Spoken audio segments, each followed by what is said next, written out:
हमने उद्धव गीता के, अवधूत गीता के या अवधूत के जो 24 गुरु हैं, वह जो पोर्शन था उसको समाप्त कर लिया है। और उद्धव गीता या जो एकादश स्कंध का 9वां अध्याय हमने पूरा कर लिया। अब आगे हम पढ़ते हैं 10वां अध्याय। श्री भगवान उवाच मयोदितेष्वहितः स्वधर्मेषु सदा मदाश्रयः वर्णाश्रमकुलाचारमकामात्मा समाचरेत्। इसके बाद यहाँ पर एक कुछ बहुत ही गंभीर और महत्वपूर्ण आचरण के विषय में बातचीत करते हैं। मया उदितेषु अवहितः स्वधर्मेषु मद आश्रयः वर्णाश्रम कुल आचारम अकामात्मा समाचरित। कई विशेषणों को यहाँ पर उपयोग किया गया है। मया उदितेषु, जो मैंने इंस्ट्रक्शंस दी हैं, यह अर्थ हुआ उसका।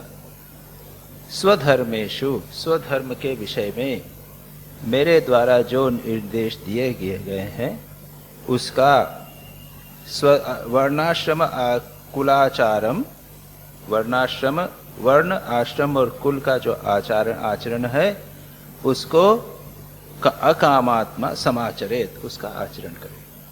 पहले तो कहा कि वर्ण आश्रम और कुल के अनुसार हमारा जो धर्म है उसका स्वधर्म का आचरण करें। ये सिंपल बात।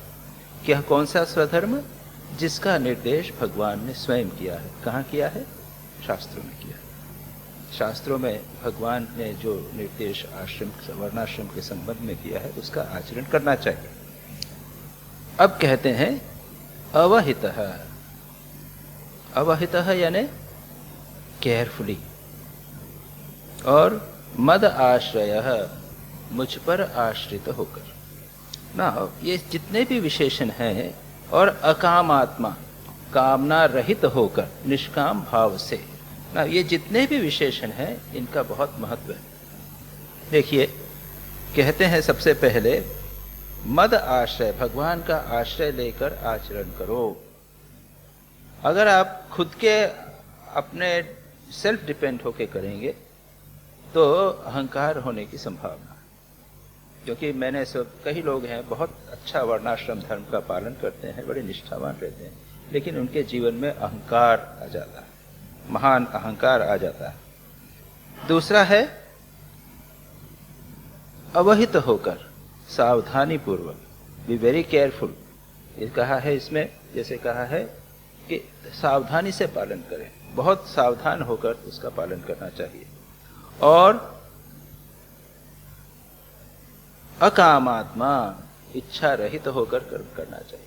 वर्णाश्रम धर्म के परिणाम होते हैं कि उससे अगर आप स्वधर्म का पालन करेंगे तो आपका पुण्य होगा, और पुण्य के अनुसार आपको उच्च कुल मिल सकता है, नाम यश मिल सकता है, भोग मिल सकता है, जो आप चाहते हैं वो सब मिल सकता है। तो उसके विषय में स्पष्ट रूप से यहाँ पर कहा गया है कि इनकी इच्छा न करें। अब देखिए कुछ, let us go into a little detail of this. ऐसा है कि अगर हमें सदाचरण करना है, याद रखिए, तो उसके दो एस्पेक्ट्स हैं। एक तो है हमारा चिंतन अच्छा होना चाहिए, और दूसरा हमारा आचरण भी अच्छा होना चाहिए। हमारा कैरेक्टर भी अच्छा होना चाहिए और हमारा कंडक्ट भी अच्छा होना चाहिए। चिंतन तो अच्छा कर रहे हैं, तत्व का चिंतन कर रहे हैं, लेकिन व्यवहार में अगर वह नहीं आवे तो उसका अधिक परिणाम नहीं हो। एक इस दृष्टि से श्री रामकृष्ण का दृष्टांत बहुत ही महत्वपूर्ण है। श्री रामकृष्ण केवल किसी बात को मन से आचरण करना या मन से विचार करना, विचारों को शुद्ध रखना, केवल इसको ही महत्व नहीं देते थे, आचरण को भी उसके अनुरूप होना चाहिए। और एक दृष्टांत है, केवल वो श्री रामकृष्ण के जीवन की साधना से संबंध है। एग्जैक्टली यह जो मैं बात कह रहा हूं इससे सीधा उसका संबंध नहीं है, फिर भी वह महत्वपूर्ण है।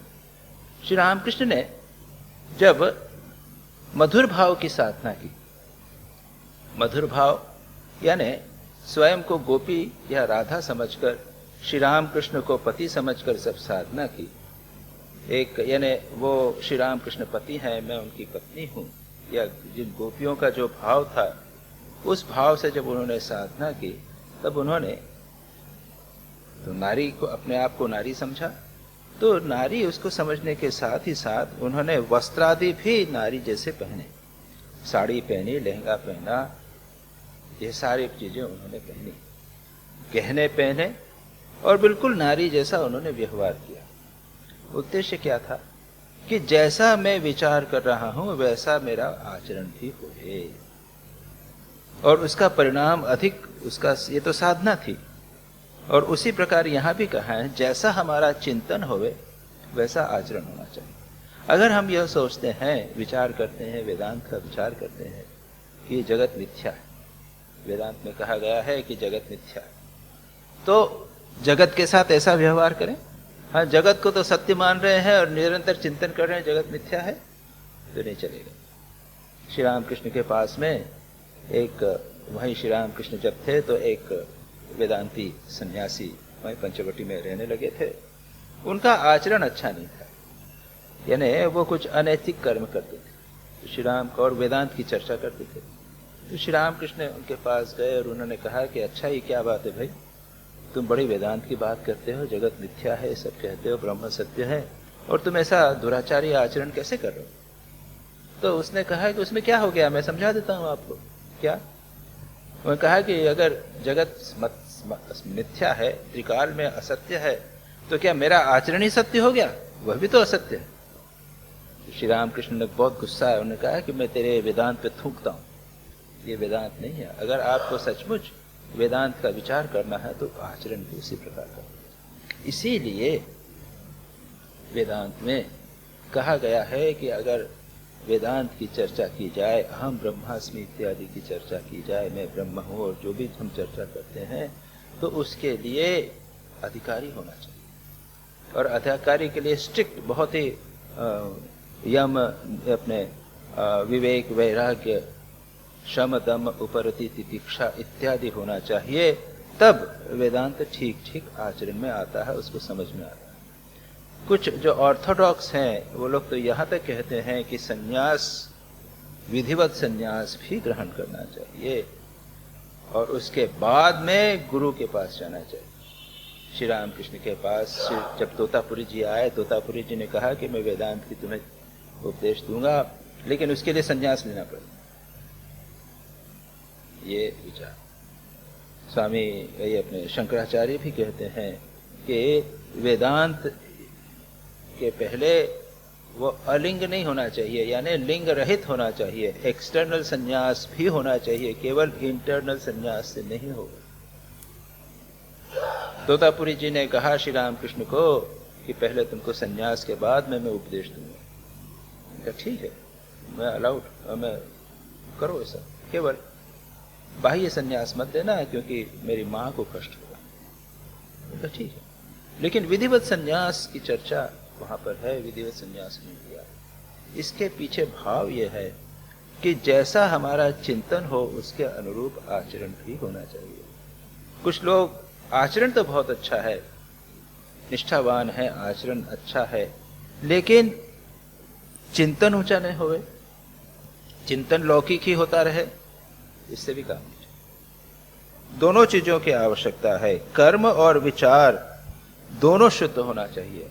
अगर हमारे कर्म शुद्ध होवे तो धीरे धीरे उसका प्रभाव मन पर पड़ता है और हमारा मन भी शुद्ध हो जाता है, और अगर मन शुद्ध होवे तो धीरे धीरे उसका प्रभाव हमारे कर्म पे भी पड़ता है। दोनों अगर शुद्ध होवे तो सर्वश्रेष्ठ है। ये एक बहुत महत्वपूर्ण बात है कि हमारे विचार भी श्रेष्ठ होवे और कर्म भी श्रेष्ठ होवे, या जैसा कहते हैं कैरेक्टर और कंडक्ट, हमारा चरित्र, हमारा चिंतन, यह तो श्रेष्ठ होना चाहिए, उसके साथ ही साथ हमारा आचरण भी होना चाहिए। भगवान गीता में कहते हैं कि अगर कोई व्यक्ति आचरण तो श्रेष्ठ करता है लेकिन बुरा चिंतन करता है, विषयों का चिंतन करता है, वो हुआ मिथ्याचारी, वो पाखंडी हुआ, वह दिखाने के लिए अच्छा कर्म करता है, लेकिन मन ही मन भोग करता है, वह पाखंडी हुआ।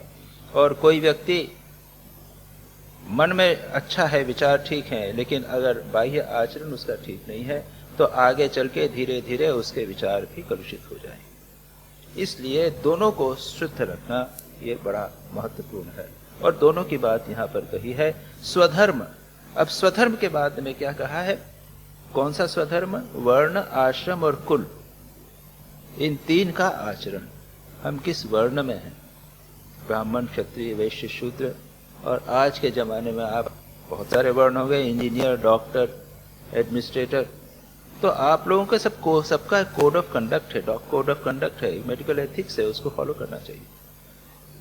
जो बिजनेसमैन है तो बिजनेस एथिक्स है, उसको फॉलो करना चाहिए। उसको अगर नहीं करा आपने तो आप यहाँ के वर्ण के अनुसार आप कार्य नहीं कर रहे। दूसरा है आश्रम, ब्रह्मचर्य आश्रम, गृहस्थाश्रम, वानप्रस्थ और संन्यास। तो आजकल तो गृहस्थ आश्रम में student life, but student life जो है वो अगर ऐसी रेगुलर होवे, उसमें अगर कोई संयम न होवे तो आप समझते हैं कि गृहस्थ लाइफ सुखी होगी, वो नहीं हो सकती। तो इसलिए स्टूडेंट लाइफ के अंदर संयम रखना, स्टूडेंट लाइफ जो ब्रह्मचर्य आश्रम जिसे कहा गया है, उसमें संयम रखना ये आवश्यक है। उसके बाद में है, इसी में आएगा ब्रह्मचर्य आश्रम, वानप्रस्थ आश्रम, गृहस्थ आश्रम और संन्यास आश्रम के रूल्स हम देखेंगे। इस ग्रंथ के अनुसार, उद्धव गीता के अनुसार भी भगवान क्या कहते हैं वो आएगा, इसमें वर्णन और डिटेल में आएगा। उसके बाद आश्रम, आश्रम ब्रह्मचर्य मैंने बता दिया। कुल, विभिन्न कुल होते हैं, जाति और कुल होते हैं, उनकी एक परंपरा होती है। उच्च कुल के लोग होते हैं, ब्राह्मण कुल के बड़े उच्च, श्री राम कृष्ण जो है बड़े उच्च ब्राह्मण कुल में उनके जन्म लिया, तो उनके ट्रेडिशन बहुत हाई थी।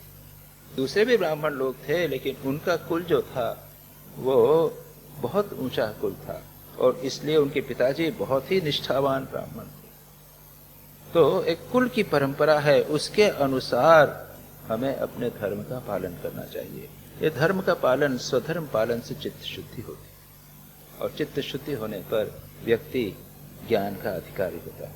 इसलिए कहा है कि अव्यहित अवहितः केयरफुली, निष्ठापूर्वक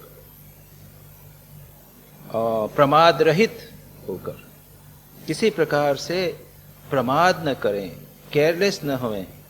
और ये इतनी महत्वपूर्ण बातें हैं, छोटी छोटी बातें हैं, लेकिन ये साधक जीवन में बहुत महत्व की। साधक जीवन में किसी भी प्रकार का आलस्य, प्रमाद नहीं चलता। हमारा शरीर जो है हमेशा आलस्य खोजता है, कंफर्ट, हमेशा किसी न किसी प्रकार का कंफर्ट सोचने की हमारी इच्छा रहती है। वो यहाँ कहते हैं बी वेरी केयरफुल, किसी प्रकार से कंफर्ट की तरफ नहीं जाएं। जो कठिनाई है उसको स्वीकार कीजिए, संघर्ष को स्वीकार कीजिए, शारीरिक मानसिक डिफिकल्टीज को स्वीकार कीजिए। एक Saint John of Cross Christian हो गए हैं, वो तो कहते हैं कि अगर कभी आपको प्रेफरेंस मिले, अगर आपको कोई चॉइस मिले, तो हमेशा जो कठिन हो, जो कष्टप्रद हो, जो दुखदाई हो, जो आपको इच्छा लगे कि ये नहीं कठिन है, इस प्रकार की चीज को ही स्वीकार करो। Seek for preference, not that pleases but that which hurts. इस तरह के उनके काफी कोटेशंस हैं, काफी उनका कहना है। उद्देश्य क्या है?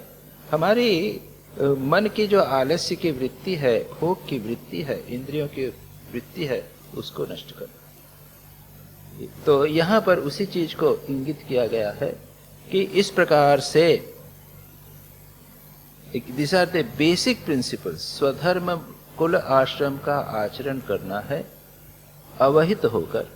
और कौन सा आचरण? केवल अपने मन से कोई आचरण बना लिया वो नहीं, जो शास्त्र में लिखा गया है उसके अनुसार आप कीजिए।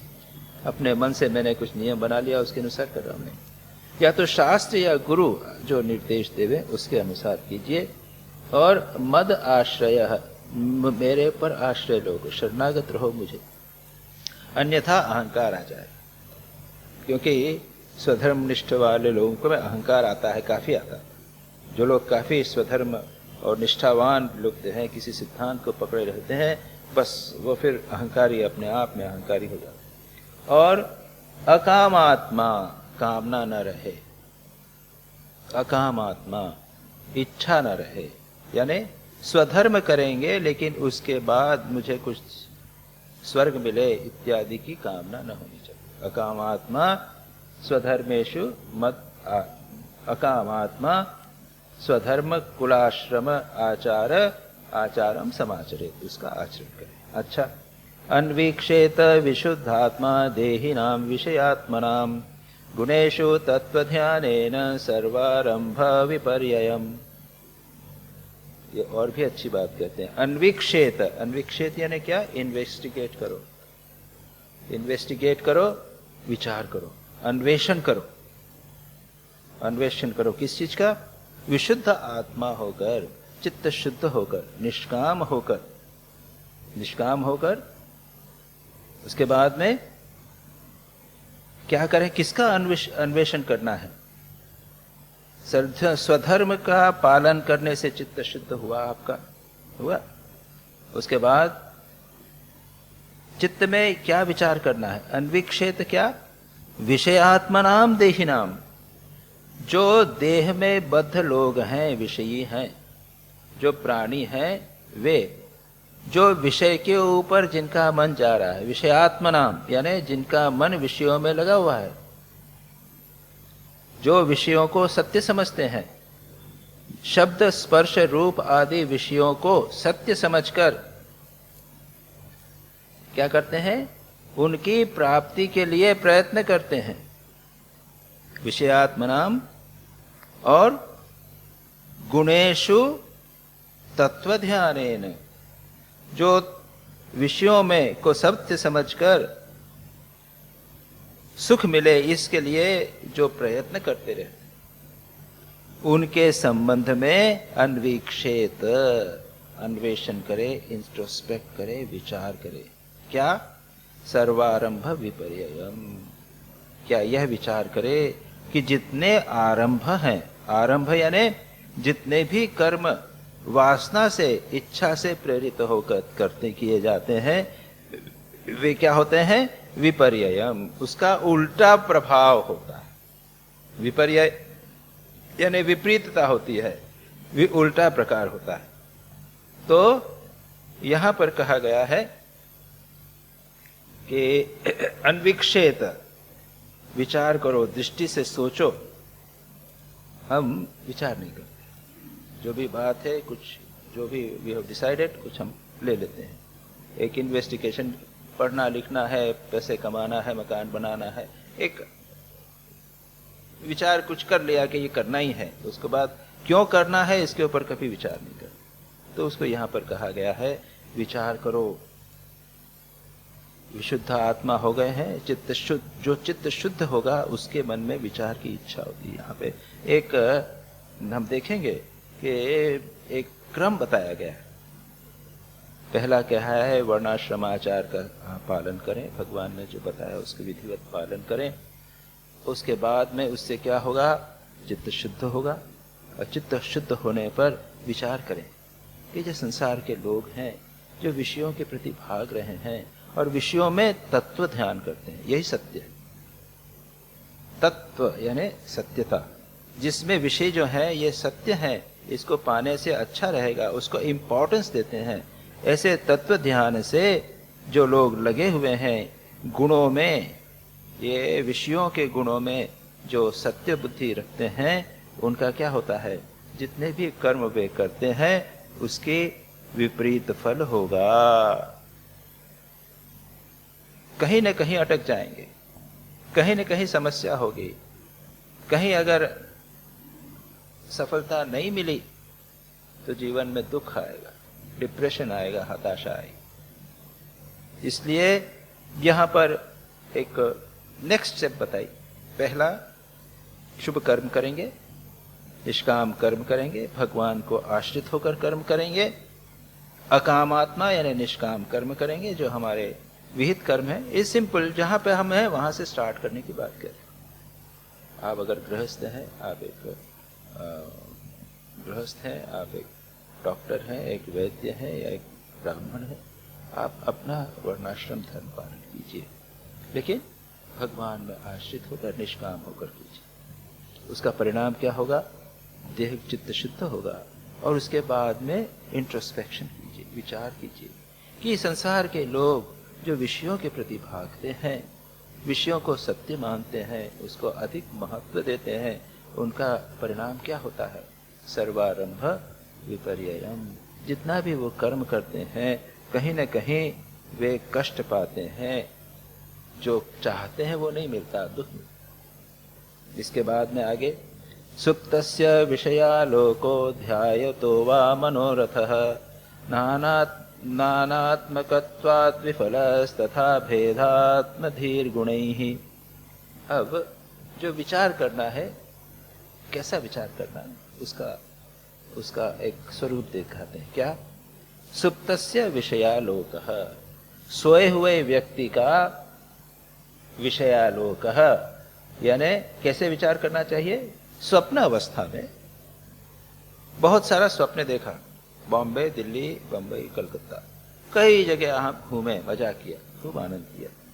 जो विषय, इसके जो स्वप्न अवस्था में जो आपका विषय का आलोक है, यह विषयों का एक्सपीरियंस, आलोक यानी देखना या अनुभव, यह और मनोरथः वा ध्यायतः, और मनि मन की ध्यान करना, ध्यायतः ध्यान करना, जो सोए व्यक्ति का विषयालोक और ध्यान करने वाले, विचार करने वाले, बैठे हुए चिंतन करने वाले का मनोरथ, बैठे हुए बस कल्पना कर रहे।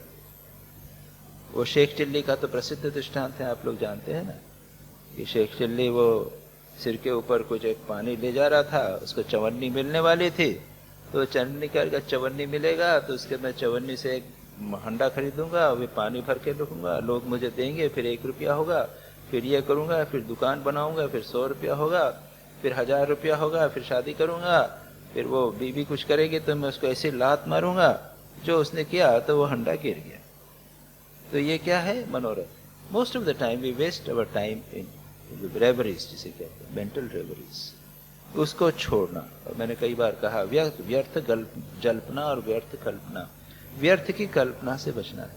और कल्पना के साथ में ऐसे साहित्य का अध्ययन, ऐसा पुस्तक आदि का अध्ययन जो कल्पना से युक्त हो गए, वह भी वर्जित।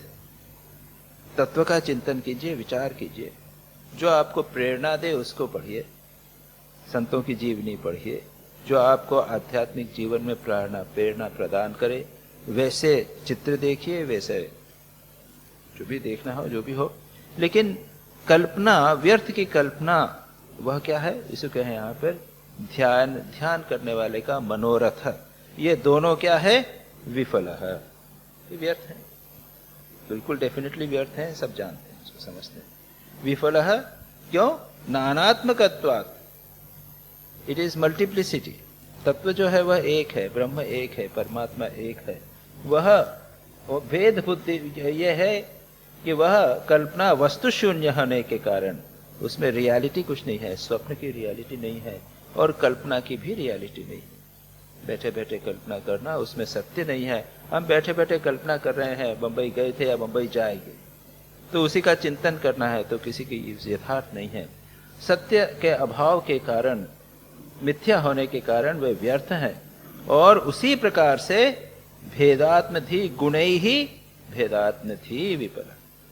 उसी प्रकार से, जिस प्रकार से यहाँ पर 2 चीजें बताई गई, एक तो स्वप्नावस्था को बताया गया मिथ्या, और जागृत अवस्था की कल्पना को गया बताया गया मिथ्या। और एक तीसरी बात भी बताई, और वह बताई गई है भेदात्म थी गुणै ही। इंद्रियों के द्वारा होने वाली भेद बुद्धि भी व्यर्थ है। भेदात्म थी, इंद्रियां जो हैं वे नाना प्रकार के कल्पना करती रहती हैं, नाना प्रकार की चीजें दिखाती हैं। वह इंद्रियों किसी खाने की चीज है तो कुछ एक चीज खाया, उसके बाद में दूसरी प्रकार की चीज चाहिए, एक मिठाई है तो दूसरी मिठाई चाहिए, एक आइसक्रीम चाहिए उसके बाद फलाना चाहिए। ये भेद प्रोड्यूस करने वाली जो चीजें हैं ये भी व्यर्थ हैं, क्योंकि इंद्रियजन और नाना वस्तु विषयक होने के कारण वे भी असत्य हैं, क्योंकि एक परमात्मा तत्व ही सत्य है, बाकी सब ठीक मिथ्या है। तो ये विचार का प्रकार बताया गया। जब चित्त शुद्धि हुई, चित्त शुद्धि के बाद इस विचार में लगना है क्या कि जिस प्रकार स्वप्न मिथ्या है, जिस प्रकार कल्पना मिथ्या है, उसी प्रकार से ये बाह्य जगत के विषयों में गुण बुद्धि रखना, भेदात्मधि गुणैहि, गुणों के द्वारा विषयों के जो संसार के जो विषय हैं, सत्व तज रम, सत्व तम और रज गुण जो हैं, इनके कारण जो भेद हो रही है, मन में जो बुद्धि हो रही है, वह भी मिथ्या है। यह विचार एक उच्च कोटि का विचार, जिससे मन तत्व में लगे, परमात्मा में ही लगे। उसके बाद क्या करना, नेक्स्ट स्टेज। जब इतना विचार करने लगे तब आगे स्टेज है निवृत्तम कर्म सेवेत प्रवृत्तम मत्परस्त्यजेत जिज्ञासायां संप्रवृत्तो नाद्रियेत कर्म चोदनाम। अब और एक हायर स्टेज आ गया, क्या है, निवृत्तम कर्म सेवेत प्रवृत्तम मत्परः त्यजेत। दो प्रकार के कर्म हैं, प्रवृत्ति और निवृत्ति। भगवान शंकराचार्य गीता में भाष्य करते हुए कहते हैं, द्विविधा वेदोक्त कर्म। कर्म, वेदोक्त कर्म दो प्रकार का है, एक निवृत्ति लक्षण और एक प्रवृत्ति लक्षण। निवृत्ति लक्षण क्या है, अभ्युदय कर, सांसारिक समृद्धि, धन दौलत नाम यश ऐश्वर्य, ये सांसारिक प्रवृत्ति के लिए जो कर्म किया जाता है, अर्थ और काम की पूर्ति के लिए जो कर्म किया जाता है, वह है प्रवृत्ति कर्म। यह भी वेदोक्त है, जैसा वेद में कहा उसके अनुसार, बुराई नहीं। यज्ञ करेंगे क्यों, पुत्र चाहिए, पुत्रेष्टि यज्ञ किया, या स्वर्ग के लिए अग्निहोत्र किया, या राजसूय यज्ञ किया, यज्ञ का उद्देश्य है कुछ प्राप्त हो, तो यज्ञ वेदों में बताए गए, उपासना वेदों में बताई गई। तो ये सारे कर्म वेदों में बताए गए हैं, उसमें बुराई नहीं है।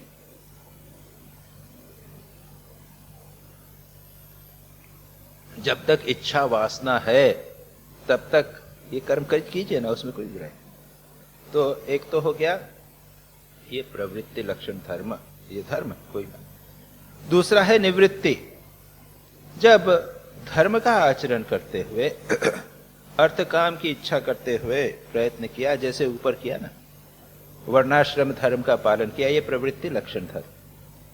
लेकिन उसमें अकाम आत्मा, कामना रहित होकर किया, निष्काम होकर किया, तब चित्त होगी, चित्त शुद्धि होगी। तो हमारे यहाँ पर वेदों में यह एक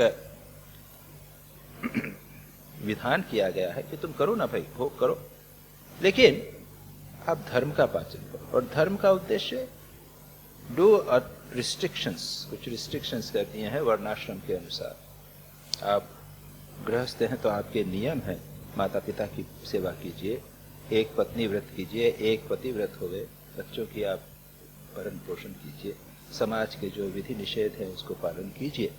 इस पालन करने से क्या होता है, धीरे धीरे चित्त शुद्ध होता है, और चित्त शुद्ध होता है, निष्काम होता है, और तब लगता है कि अरे ये धर्म विकाम भोग तो हो गया, विषय भोग हो गया, पैसा बहुत कमा लिया, अब क्या करना चाहिए, अब मोक्ष के लिए प्रयत्न करना चाहिए, इसमें सुख है। तब मन निवृत्ति की ओर जाता है, निवृत्ति लक्षण धर्म, तब संन्यास की ओर मन जाता है। स्वामी विवेकानंद इसके वर्णन करते हैं कि जब पूरा हो जाता है, इसके ऊपर ज्ञान योग में बड़ा अच्छा विश्लेषण है कि सब मन इधर उधर जाने के बाद जब शांत हो जाता है, टर्न्स बैक, बाहर अच्छा नहीं लगता है, तब निवृत्ति का प्रारंभ होता है। तो वहां पर एक दृष्टांत में आपको, मैं बच्चों को सुनाता हूँ कहानी में। एक मैंने यहाँ भी संभवतः सुनाया होगा कि एक युवक था कपिल, एक ब्राह्मण, लेकिन पढ़ा लिखा नहीं था, उसके पास कुछ धन वन भी नहीं था। तो राजा के उसने सुना कि राजा प्रथम सबसे पहले प्रतिदिन सबसे पहले जो उसके पास जाता है तो उससे वो जो भी वो चाहता है उसको धन देता है।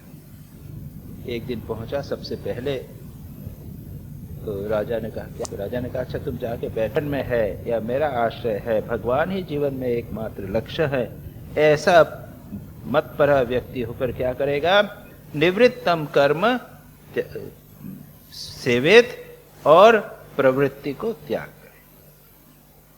उसके बाद में जिज्ञासायाम संप्रवृत्तो नाद्रियेत कर्मचोदनाम।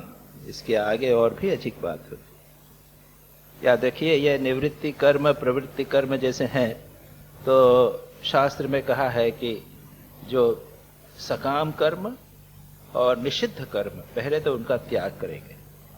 जो कामना वासना रहित युक्त कर्म है और जो निषिद्ध है, जो नहीं करना चाहिए, जो पाप कर्म है, उनका त्याग करो पहले। और क्या करो? नित्य नैमित्तिक कर्म करो, नित्य नैमित्तिक प्रायश्चित इत्यादि कर्म करो। वो उसका सारा विधान शास्त्र में है। लेकिन वो भी जैसे कहा ना कि फिर उसके बाद सकाम कर निष्काम कर्म होने से चित्त शुद्धि होगी। उसके बाद क्या हो जाता है? जिज्ञासायाम संप्रवृत्तः। अगर ऐसी स्थिति आपकी आ गई कि आप निवृत्ति कर्म कर निवृत्ति पर कर्म करने लगे, यानी गुरु के पास जाना, शास्त्र अध्ययन करना, ध्यान जप इत्यादि करना, यह है कर्म। निवृत्ति ये कर्म है, एक है कर्म, लेकिन ये निवृत्त कर्म, निवृत्ति के कर्म। दे टर्न टुवर्ड संन्यास की तरफ, सर्व त्याग की जो प्रवृत्ति है उसकी ओर हमारे को ले जाते हैं। तब क्या होगा? जिज्ञासायाम प्रवृत्त संप्रवृत्त। जब जिज्ञासा मन में उत्पन्न हो गई कि जगत का स्वरूप क्या है, मेरा स्वरूप क्या है, जीवन का लक्ष्य क्या है, जब ये सब सारी बातें मन में आ गई, तब क्या करोगे? कर्मचोदनाम न आद्रियेत। कर्म का जो विधान शास्त्रों में लिखा गया है उसका भी आचरण न करें। तो भाई नित्य नैमित्तिक कर्म करना चाहिए, ये भी जरूरत नहीं, बिल्कुल कोई जरूरत नहीं है। अगर आप सच्ची जिज्ञासा है आपके मन में, आप भगवान को प्राप्त करना चाहते हैं, ये सब मन में विचार आ गया आपका, तब उसकी भी आवश्यकता। मुमुक्षा अगर जीवन में तीव्र मुमुक्षा आ गई, तब इसकी भी आवश्यकता नहीं। ये एक बहुत ही, अब देखिए यहां से प्रारंभ से जैसे ग्रेडेड कोर्स बताया गया, हाउ वन मस्ट प्रोसीड। एक स्थान पर हमें नहीं पड़े रहना। अधिकांश लोग हम स्वधर्म अच्छी तरह आचरण करते हैं, उसके आगे नहीं बढ़ पाते। उसके बाद में हम इंट्रोस्पेक्शन नहीं करते। हम जो कर रहे हैं विषयों का, स्वधर्म में विषयों का भोग है, उसको अलाउड है, वो विषयों के ऊपर हम विचार नहीं करते कि इससे क्या लाभ होने वाला। आगे चलिए, उसके बाद में निवृत्ति को नहीं लेते, प्रवृत्ति में ही लगे रहते हैं, सब ठीक ठाक है और समाज उसको कंफर्म करता है। कर्म करने को वो कहता है ठीक है करे जाओ, लेकिन निष्काम कर्म करना, सेवा कर्म करना और उसके अंदर भी विचार करना, जिज्ञासा उतनी चाहिए। केवल कर्म करने से भी नहीं होगा। याद रखिए, कर्म का परिणाम, निष्काम कर्म करने का परिणाम होता है निवृत्ति, निवृत्ति और जिज्ञासा। अगर निवृत्ति और जिज्ञासा नहीं हो, तब समझ लीजिए कि आपने ठीक ठीक कर्म नहीं किया, आपके जीवन में ठीक ठीक कर्मयोग नहीं हुआ। कर्मयोग का टेस्ट है कि मन में निवृत्ति आएगी, संसार से असारता का बोध होगा और मन में जिज्ञासा की उत्पत्ति होगी, मुमुक्षा की उत्पत्ति होगी, मोक्ष प्राप्त की इच्छा होगी, जिज्ञासा होगी। और उसके बाद में तद विज्ञानार्थम सुगुरुमेव अभिगच्छेत। वहां शास्त्र में भी कहा है, परीक्ष लोकान कर्मचितान निर्वेद माया। जो कर्म के द्वारा लोक प्राप्त होने वाले हैं, ये विषयों से युक्त ही तो है। कर्म के द्वारा स्वर्ग मिलेगा, शुभ कर्म के द्वारा स्वर्ग मिलेगा, तो आप वहीं तो जाएंगे, भोग ही तो होगा। उस भोग का भी परिणाम क्या होगा उसको विचार कीजिए, परीक्ष कीजिए। वही जो कहा ना अन्वीक्षेत, यहां पर क्या था, अन्वेषण कीजिए, क्या होगा। वे लोग वो क्षणभंगुर हैं, अस्थाई हैं। विषय भोग ज्यादा दिन कष्ट भोग नहीं, सुख नहीं मिल सकता। उसको करके विचार करके निर्वेद आया, मन में एक वैराग्य का भाव लाओ और तद विज्ञानार्थ, उसको जानने के लिए, उस जिज्ञासा के लिए, ज्ञान प्राप्त करने के लिए गुरु के पास जाओ। तो यहां पर क्या कहा, जिज्ञासायाम संप्रवृत्त, जिसमें सच्ची जिज्ञासा हो गई उसके लिए कर्म की चोदना, कर्म का जो आदेश शास्त्रों में दिया गया है, कर्म का शास्त्रों में कहा है कि ये करो वो करो वो करो। अगर आपके जीवन में सच्ची सच्ची जिज्ञासा प्राप्त हो गई तो कर्म के आदेश शास्त्रों में दिए गए उसको भी पालने करने की कोई आवश्यकता, you need not accept it. सच्ची जिज्ञासा अगर हो गई तो यू नीड नॉट एक्सपेक्ट, कर्म से संबंधित विधि विधान का भी आदर नहीं करना चाहिए। बहुत ऊंची बात कही। तो क्या करना चाहिए, अब आगे चलते हैं। बहुत इंटरेस्टिंग, बहुत अच्छी बात, इंपॉर्टेंट बात। यमान अभीक्ष्णम सेवेत नियमान मत्परः क्वचित् मदभिज्ञम गुरुम शांतम उपासीत मदात्मकम। अब क्या करना है, उसको कैसा जीवन आचरण करना है। यमान अभीक्ष्णम सेवेत, यमों का नियमित रूप से कंटिन्यूअस अहिंसा आदि जो यम है उनका आदर पूर्वक पालन करना चाहिए। जिन्होंने पातंजल योग सूत्र के प्रवचन यहाँ पर सुने हैं वे जानते हैं, यम है, यम नियम आसन इत्यादि में यम है अहिंसा, सत्य, अस्तेय, ब्रह्मचर्य, अपरिग्रह। These are the 5 moral values. पंचशील कहिए या व्रत महाव्रत कहिए, जो भी कहिए, these are the universal values. अहिंसा, किसी को कष्ट नहीं देना। सत्य, झूठ नहीं बोलना। अस्तेय, चोरी नहीं करना। करप्शन, जैसे घूस देना, पैसे लेना, यानी आउट ऑफ द वे काला बाजारी का काम इत्यादि करना। जो आपको यू आर नॉट एंटाइटल्ड उसको लेना। अहिंसा, सत्य, अस्तेय, ब्रह्मचर्य, संयम, अपरिग्रह, ज्यादा होर्डिंग नहीं करना। ये 5 को कहे हैं यम। आजकल बिल्कुल जो जितना भी आजकल प्रोपेगेंडा है जस्ट उसका अपोजिट। जो सब बाहर हो रहा है सब बिल्कुल अपोजिट। इसलिए यम नियम पालन करना बहुत कठिन हो जाता है। लेकिन कहा है कि यमान अभीक्ष्णम, यानी सावधानी पूर्वक सेवे, तो उनका पालन करे। और नियमान मत्परः क्वचित, मत्परः, बार बार मत्परः कहते हैं, भगवान को मैं मन लगाएगा। भगवान हमारे पर हैं, पर यानी लास्ट रिसोर्ट, वे हम उसी का लक्ष्य है भगवान का। भगवान को आश्रय करके आदर पूर्वक उसका सेवन करना चाहिए। लेकिन नियमों का क्या करना चाहिए? नियम क्या है? जिसने पातंजल, आप लोगों ने पातंजल योग सूत्र को सुना है, शौच, संतोष, तप, स्वाध्याय, ईश्वर प्रणिधान, ये 5 नियम है। शौच यानी पवित्रता, स्नान करना, कपड़े साफ रखना, सब चीजें बिल्कुल साफ सुथरी रखना। शौच, संतोष, संतोष समझते हैं, बी कंटेंटेड। तपस्या, एकादशी व्रत किया, अमावस्या व्रत किया, ये नवरात्र का व्रत किया, रात को अपने जमीन पर सोए, ये हुए तप। शौच, संतोष, तप।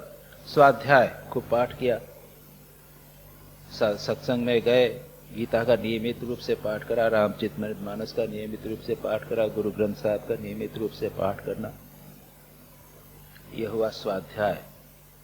और शौच, संतोष, स्वाध्याय और ईश्वर प्रणिधान, भगवान पर शरणागति का भाव, ये 5 यम कहे जाते हैं, नियम कहे जाते हैं। और यहां क्या कहा है?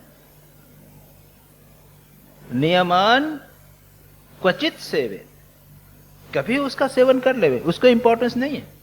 Now this is a very important point. लोग देखेंगे आप 3 बार 4 बार स्नान करते, बड़े बड़े सेठ लोग हैं, 2-3 बार साफ, बड़े साफ सुथरे कपड़े, शौच, कथा में जाएंगे, मंदिर में जाएंगे, भगवान की शरणागति का भाव भी है, मंदिर में जाएंगे, और तपस्या करेंगे, व्रत करेंगे, एकादशी व्रत करेंगे, अमावस्या व्रत करेंगे, माँ काली को बहुत सारा चढ़ाएंगे, ये भगवत पूजन इत्यादि करेंगे, लेकिन झूठ बोलना नहीं छोड़ेंगे।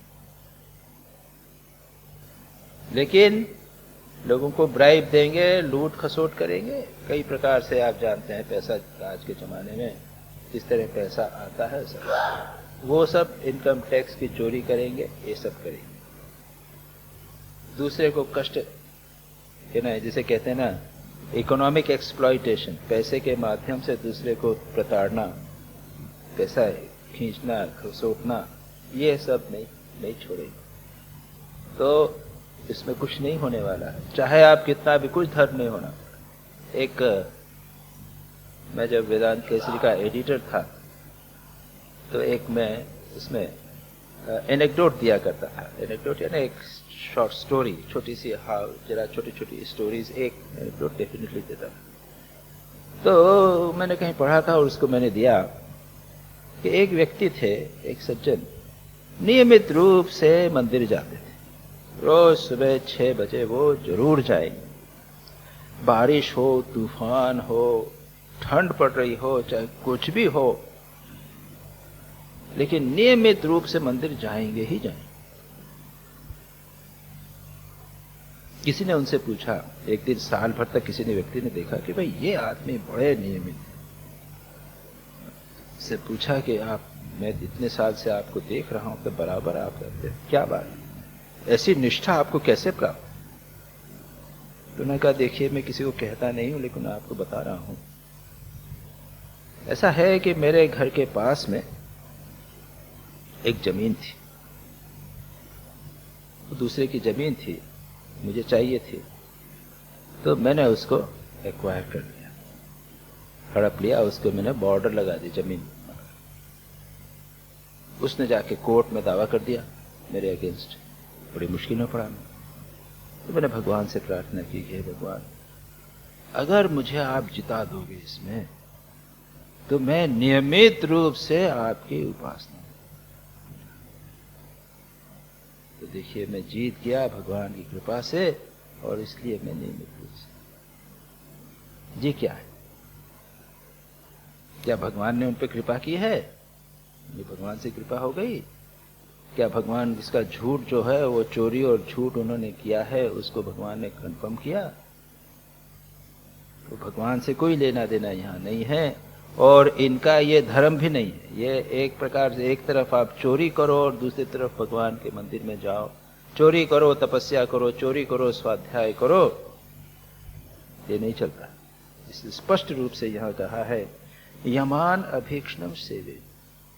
अगर आप यम नियमित रूप से पालन करें, और नियमों को अगर पालन न भी करें तो कुछ नहीं होने वाला, लेकिन अगर नियमों को आप पूरी तरह पालन करें और यम की उपेक्षा करें तो अनर्थ होने वाला है, पाप होने वाला है, जीवन में आपको दुख प्राप्त होगा। वो धर्म नहीं है, अधर्म। ये एक बहुत स्पष्ट इंपॉर्टेंट बात है, लोग अधिकांश समझते नहीं इस।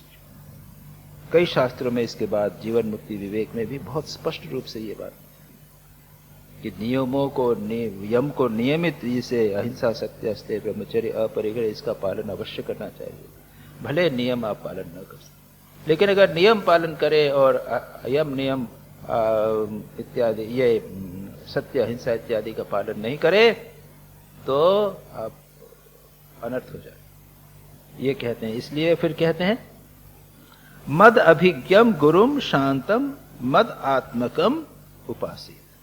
फिर क्या करें?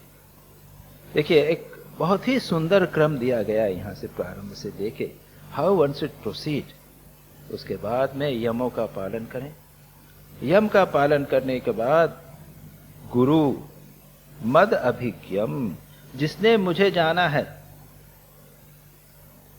क्या करेगा? जिसने परमात्मा को जाना है, साक्षात्कार हुआ है, वहां पर क्या कहा? उपनिषद में कहा गया है, परीक्ष लोकान कर्मचितान निर्वेदमायात तद विज्ञानार्थम स, विज्ञान मैंने कहा, स गुरुम एव अभिगच्छेत। को कैसा गुरु? श्रोत्रियम ब्रह्मनिष्ठ, ब्रह्म में जिसकी निष्ठा है, यानी ब्रह्म का साक्षात्कार कर लिया है, परमात्मा का साक्षात्कार जिसने कर लिया है, ऐसे गुरु को के पास जावे। और गुरु का क्या वर्णन है यहाँ पर? शांतम, शांतम महांतम निवसंति संतम, वसंतवत लोकहितम चरंतम, तीर्णा स्वयं भीम भवार्णवम, जनान अन्यान अपि तारयन्तम। शांत व्यक्ति, महानतम यानी जिनका हृदय महान है, महान महात्मा है। महात्मा यानी जो सब लोगों को प्रेम करते हैं, इसको महानतम। शांतम जिसका अंतःकरण महान है, यानी हृदय विशाल है। शांतम महानतम संतम निवसंति वसंतवत, वसंत की तरह लोकहित करते रहते हैं, अपने स्वभाव से लोगों का कल्याण करते हैं। जैसे वसंत आया तो सब जगह फूल ही फूल हो गए, सब एटमॉस्फेयर जो है वो आनंद से भर गया। उसी प्रकार से ये संत जहाँ भी जाते हैं वहाँ के एटमॉस्फेयर को आनंद से भर देते हैं, स्वाभाविक रूप से। वसंतवत लोकहितं चरंतम, जीतीर्णा स्वयं भीम भवार्णवम।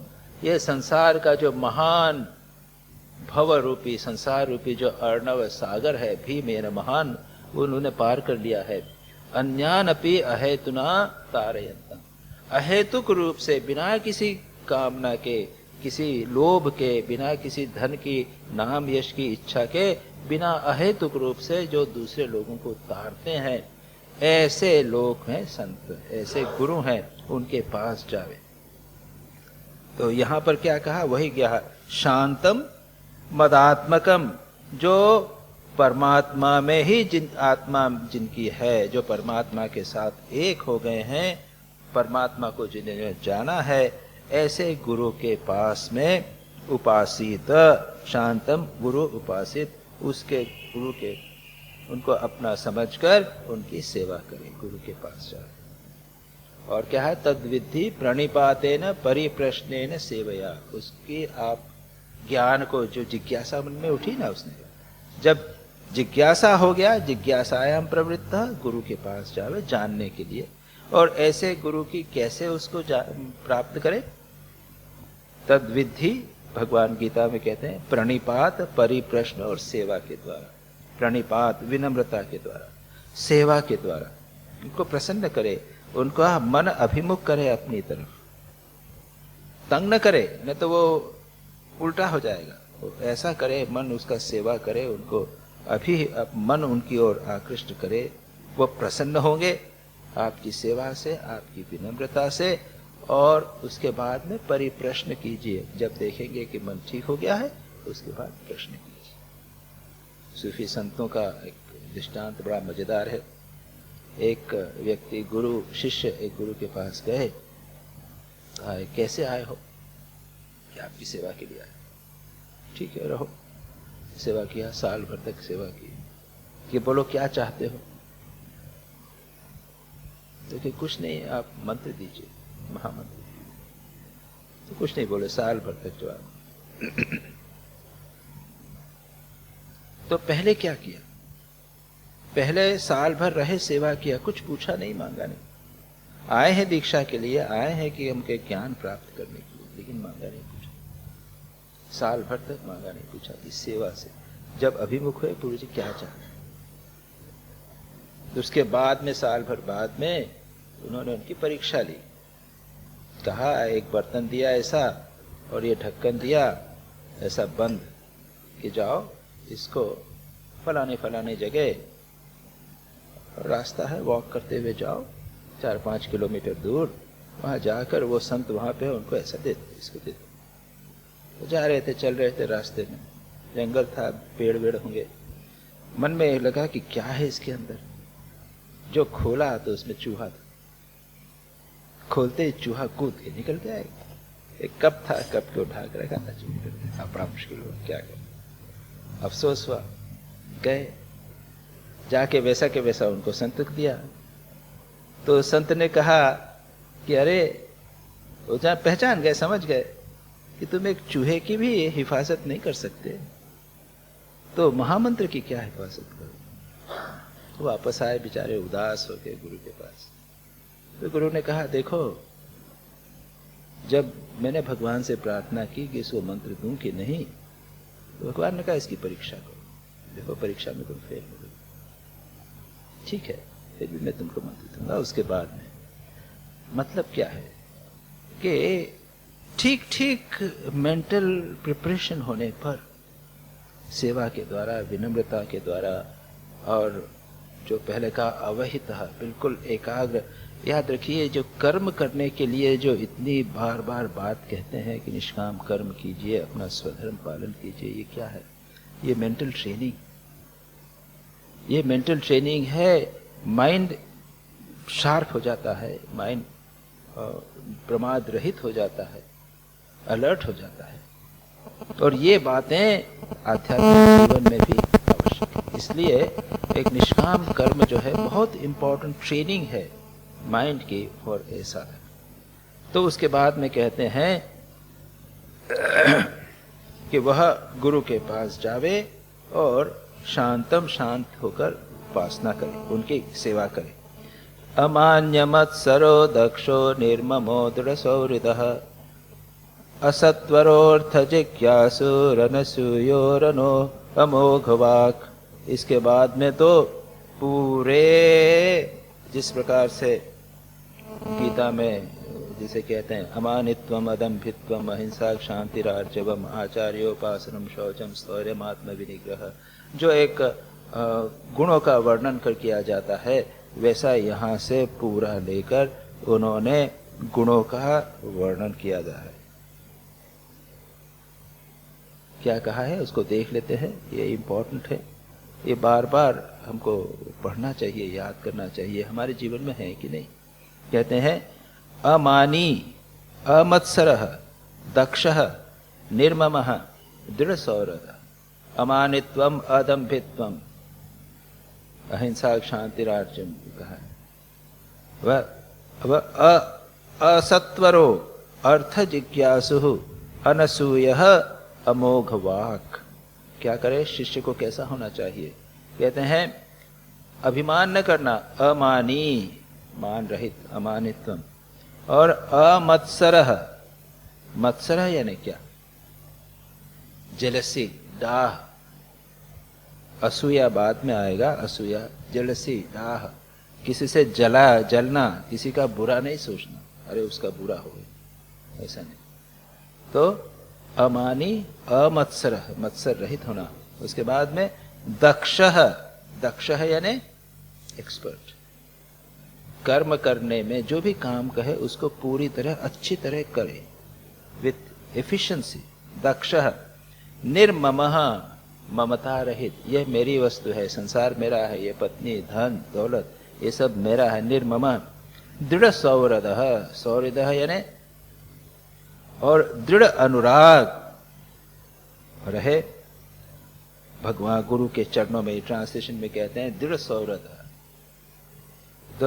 जिसको भी प्रेम करे, जिसको सुहृद का भाव गुरु के प्रति, वो गुरु के चरणों में दृढ़ अनुराग रहे। और असत्वरः, जल्दबाजी में हड़बड़ा कर कोई काम नहीं कर। सत्वर जल्दबाजी में कोई काम कर बैठे, बट अचानक कोई निर्णय ले लिया, अचानक कुछ काम कर रहे, hasty, you should not be hasty, never do anything in haste, थोड़ा समझ करके जल्दबाजी में नहीं करें।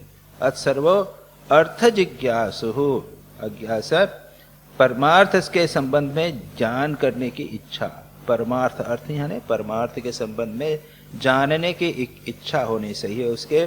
अनसूयः, अमोघवाक्, अनसूयः यानी किसी में दोष न देखे, गुणों में दोष देखना, इसको कहते हैं असूया। कोई व्यक्ति है, अच्छा है, सब कुछ बातें नहीं करे, इसमें ये सब दोष। अनसूयः अमोघवाक्, जो बोले वो सत्य बोले, झूठ न बोले, व्यर्थ की बात न करे। इस प्रकार से बहुत सारे वैल्यूज का यहाँ पर वर्णन आएगा, जिसको हम अगली बार देखेंगे। नारायणं नमस्कृत्य नरं चैव नरोत्तमं देवीं सरस्वतीं व्यासं ततो जयमुदीरयेत्।